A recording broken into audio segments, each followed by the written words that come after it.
దేశములో ఆయన మహారక్షణ కలుగు చేయువాడు. కలుగు చేయుట అనే మాట, గాడ్ హ్యాస్ క్రియేటివ్ పవర్. ఆయన ఏ సమయంలోనైనా కలుగు చేయగలని శక్తి కలిగిన వాడు ఆయన.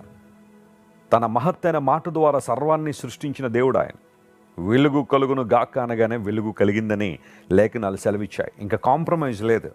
ఆయన మాట వెల్లడొకటితోడనే అద్భుతాలు జరిగాయి. సృష్టి అంతా కూడా ఎగ్జిస్టెన్స్లోకి వచ్చింది. ఆ పవర్ ఎంత గొప్పదో ఆలోచించేయండి.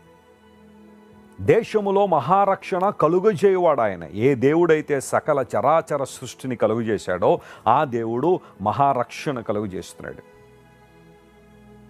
నశించిపోతున్న మనలను వెదకి రక్షించడానికి యేసుప్రభు ఈ లోకానికి వచ్చారు.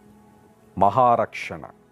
మన దేవుడు మహాదేవుడు కాబట్టి ఆయన ఇచ్చే రక్షణ కూడా మహారక్షణ. మహా అనే మాట గొప్ప కదా, గ్రేట్. ఇంగ్లీష్లో గ్రేట్ అనే పదం, గ్రేట్ సాల్వేషన్. అపోస్తలుడైన పౌలు ఇదే విషయాన్ని హెబ్రీయులకు రాస్తూ అంటాడు, ఇంత గొప్ప రక్షణను నిర్లక్ష్యం చేసిన యెడల మనం ఎలాగ తప్పించుకుంటాం. రక్షణ సామాన్యమైనది కాదు. యేసు ప్రభు నీకు నాకు అనుగ్రహించిన రక్షణ ఎంత ఉన్నతమైందంటే గొప్ప రక్షణ అన్నాడు. It's a great salvation.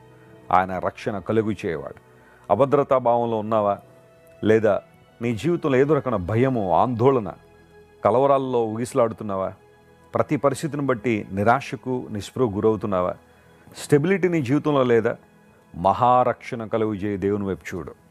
మహారక్షణను మనకు అనుగ్రహించిన యేసుక్రీస్తు ప్రభు వైపు మనం చూడగలిగితే ఆయన మనలను తన చిత్తానుసారంగా తన మహిమార్థమై మనల్ని నడిపిస్తారు.